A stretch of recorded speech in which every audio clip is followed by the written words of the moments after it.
Hi, I'm Richard from Electric Classic Cars, and on this week's episode, sponsored by Mauser Electronics and AMS Osram, we're going to be looking into my wife's Tesla Model 3. It's 6 years old, it's done nearly 100,000 miles, and people always say, hey, electric cars, they're cheaper to run, less maintenance, more reliable. But is that really true? Today's episode, we're going to find out.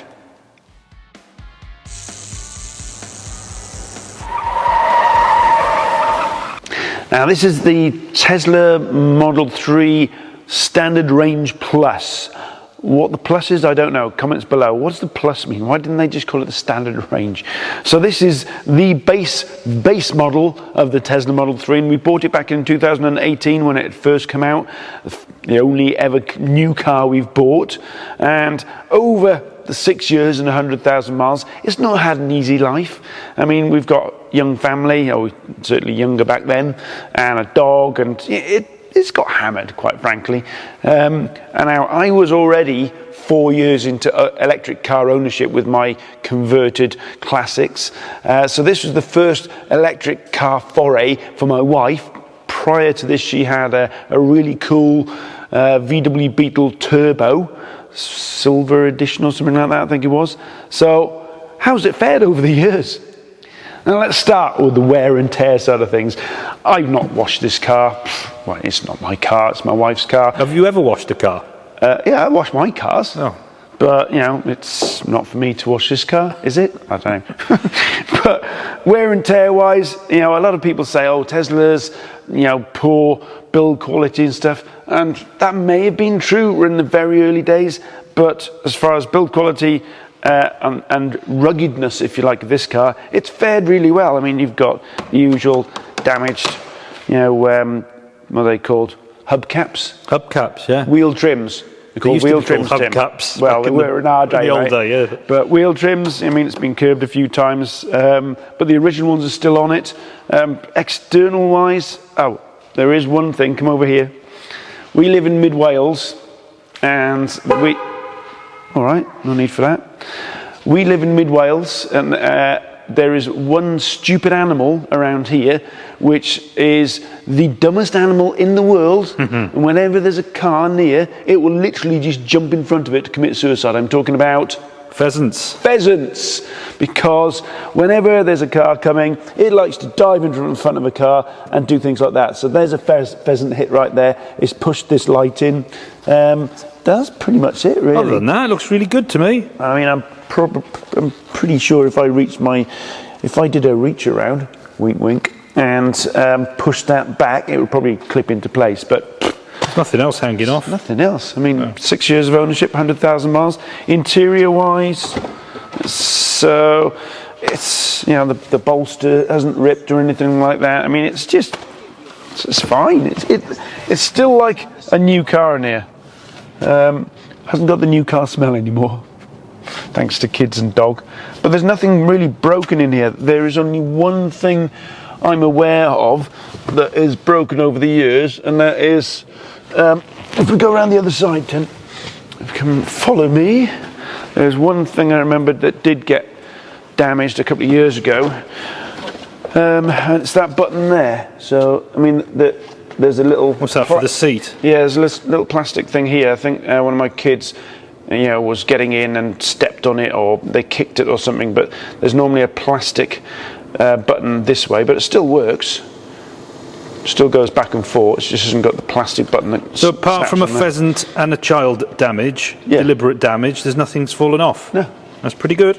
It's all right, isn't it? So there we go. Wear and tear, massive tick for Tesla Model 3 there. Well done. Okay, so that's durability. Next on the list is going to be reliability. But before we do, a word from this week's sponsor, AMS Osram, all about lights. It's fair to say that automotive lighting has moved on a lot in the last 100 years, from this simple filament bulb here that everybody in classic car world will recognise, to the latest technology in lighting that's in something like this Tesla Model 3 that I'm sitting on here. And in that 100 years, one company has been at the forefront of technology and innovation, and that is AMS Osram. AMS Osram Automotive covers the entire range from the visible to the invisible light and sensing applications in the automotive segment. As well as providing market-leading static and dynamic headlight systems, AMS Osram also provides sensors for advanced driving assist systems and autonomous driving, as well as sensors for rain-sensing windscreen wipers. AMS Osram's innovative illumination, sensing and driver control systems also extend inside the car to enable automotive smart surfaces using capacitive sensors to detect hands on steering wheels for automotive driving, as well as ambient lighting and display backlighting.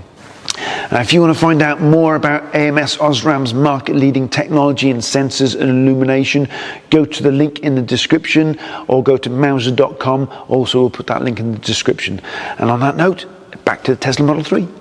Right then, so reliability. What's this been like over those 6 years? Has it had to go back for loads of repairs, recalls? Has it broken down, etc., etc.? The short answer is no, quite frankly. It's been extremely reliable. We have had one recall. So there was a stupid design, if you ask me. In fact, go around the back, pick it up, Tim. Let's talk about it at the back here. So what happened to the boot? Well, first of all, we couldn't open it. So if I open it here now, earlier this year, the boot wouldn't open from the inside or the outside. Kids had to climb in and manually open it with this thing here. So we called Tesla or put it via the app and notified them. And then within the week, an engineer came to the house and they replaced the wiring loom. So this bit here that goes to there, through there and into here somewhere. 20 minutes later, he was done. Turns out it was a known issue, recall. We didn't have to pay for it. It was just part of the Tesla service, if you like. And what it was, a wire had broken inside here. And as the boot comes down, that wire there, or the wire and loom, if you like, goes like that and then folds back onto itself. And that, over the years, had just broken one of the wires. And that was it. If I knew that, I probably would have fixed it myself. So yeah, that was just done this year. That's the only thing that's happened. There is one other thing that happened this year as well, and all the previous years has been absolutely 100% reliable. Nothing ever went wrong with it. This year, it failed the MOT. Disaster. We were thinking, oh, here we go, what's happened here now? Turns out it was something really simple, and it was related to the rear suspension. So I must say, I was a little bit shocked when I heard the MOT had failed on the car, but it turned out it was something really simple. So this is the rear hub assembly, and it's got a number of suspension pickups, 1, 2, 3, 4, 5, and one of the bushes had gone. That was it. So this bush here was just on its way out, and I think he said there's an advisory on one of the others. So I could have just taken this off, pushed this bush out, put a new one in for about, I think they were £18. And as I was looking, I saw that you could buy a complete new one of these assemblies for, I think it was £150. And I thought, you know what, for the extra hassle of having to push out the bush, and I probably would have pushed out the other ones as well, because that's gone rusty a little bit there, I just bought a whole new assembly for 150 quid. So for 300 quid, this has now got complete new rear hub assemblies on. But that's it. That's the only stuff that I've had to do in the last 6 years, is literally just call out a Tesla engineer for free that came and fixed it and put on some 300 quid new hubs. I could have done it for cheaper, but that took me a couple of hours and that was it. So 6 years of ownership, reliability, massive tick for Tesla there. So before we move on from reliability, let's just discuss battery degradation, because that's something that comes up a lot in electric car discussions. What is battery degradation? Well, over the lifetime of a battery charging up and depleting, etc., the amount of energy that a battery can store will reduce. So a car that has 100,000 miles may not be able to store the same amount of energy that it did when it left the factory.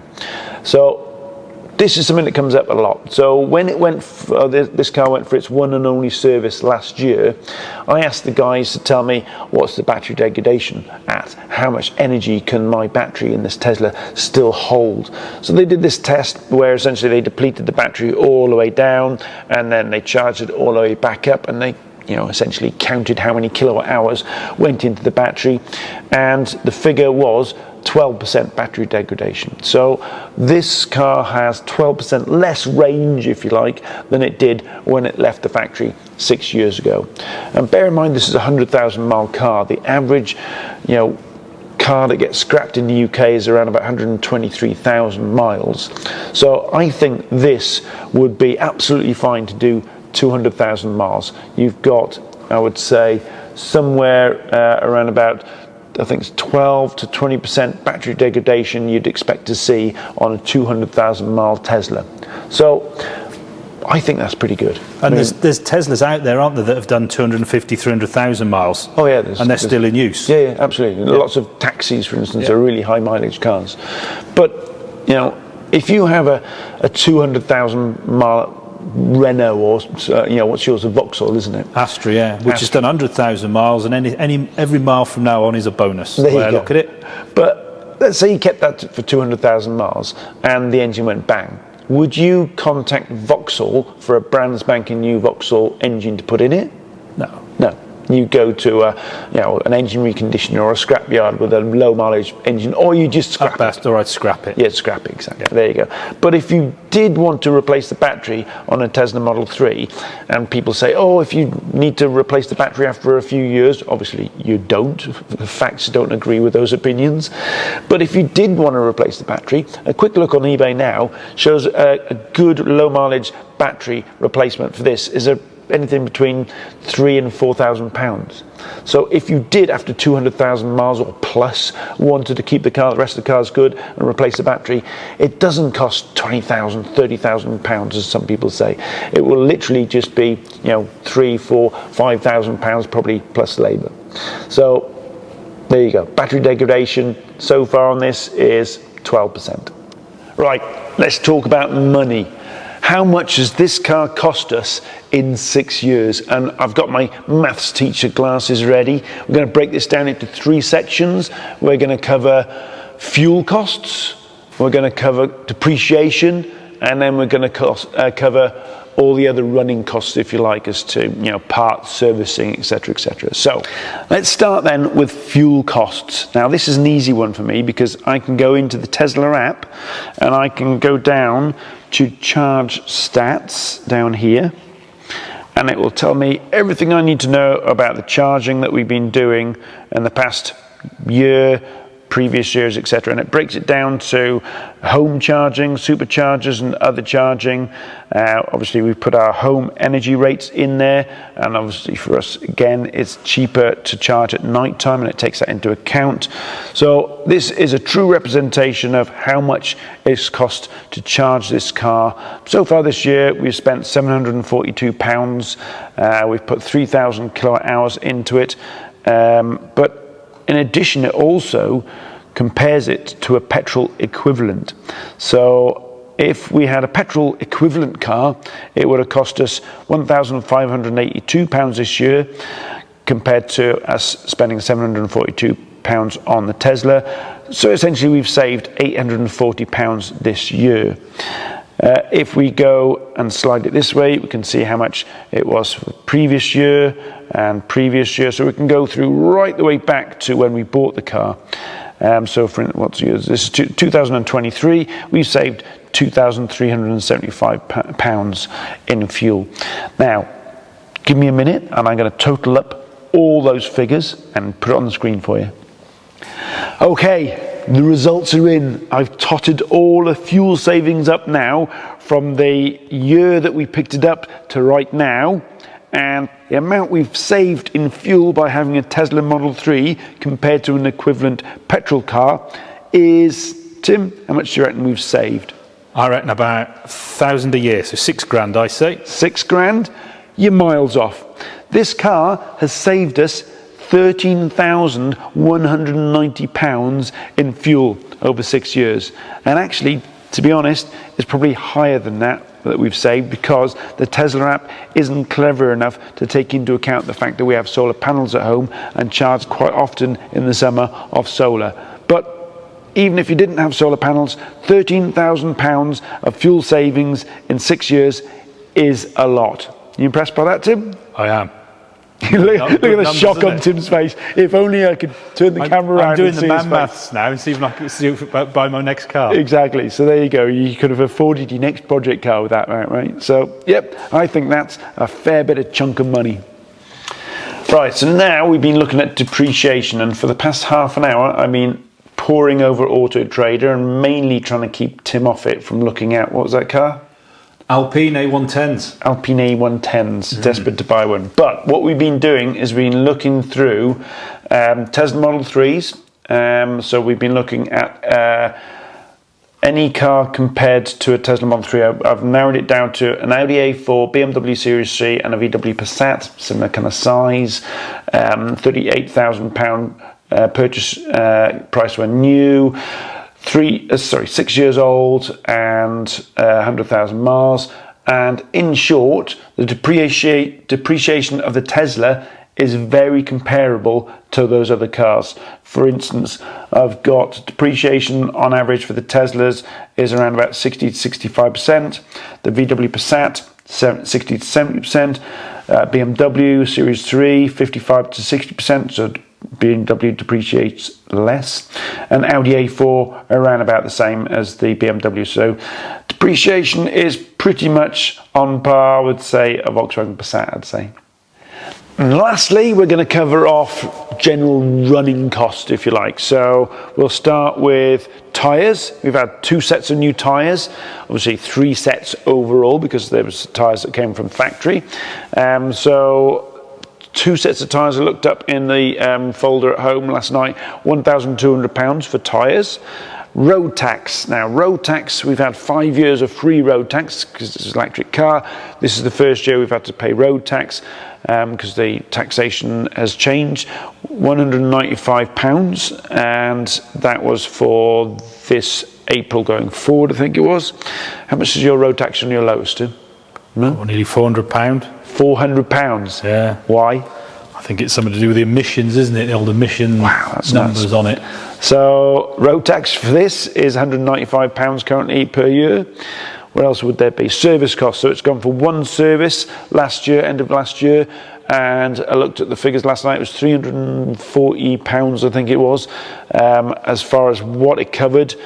The only thing I can remember, there was some kind of filter on it. I think it was either pollen filter or something to do with the aircon or heater filter. But yeah, £340 total servicing costs over 6 years, and that's pretty much it.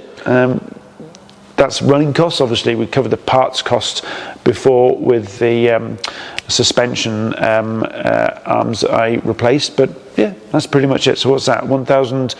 What did I say? 1,002 plus 200. So that's 1,004 plus servicing of, say, 1,004, 5, 6, 7, £1,750 running costs for 6 years.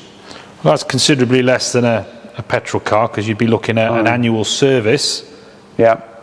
Plus your tax. Every They'd be year. paying tax as well, wouldn't they? Yep. Tyres will probably be about the same. And I mean, I think tyres use a little bit more with an EV. I mean, this is the same weight as BMW Series 3. This isn't a heavy EV, but it has got a lot of low-down torque, which, and Pam does use that torque now and again, don't you? I know you're watching. So the tyres probably use a little bit more than an average petrol or diesel car.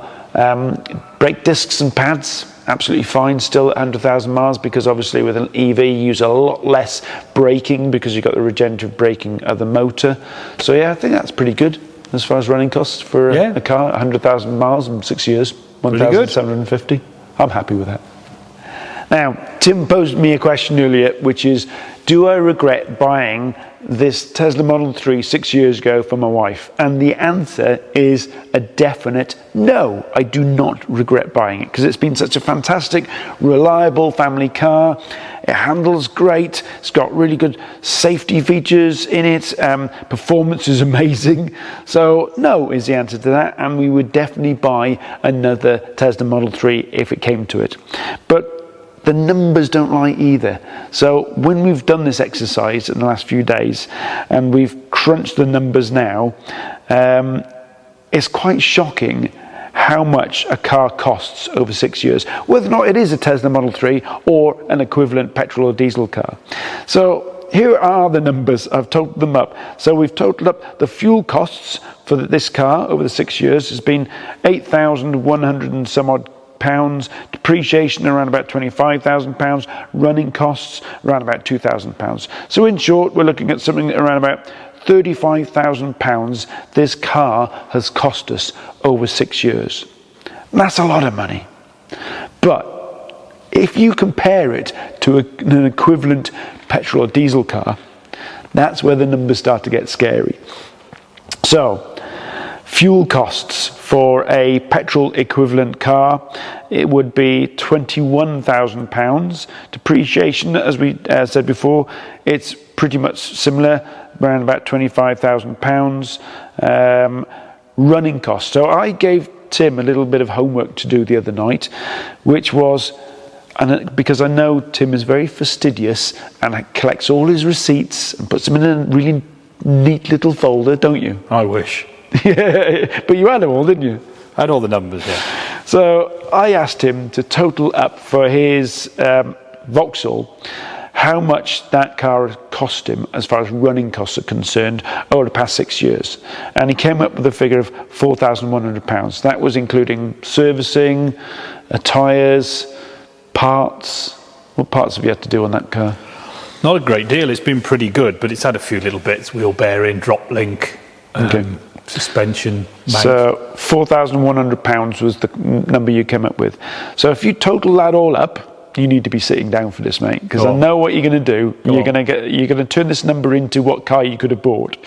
So fuel costs plus depreciation plus running costs, equivalent petrol car would have cost £50,000 over the 6 years.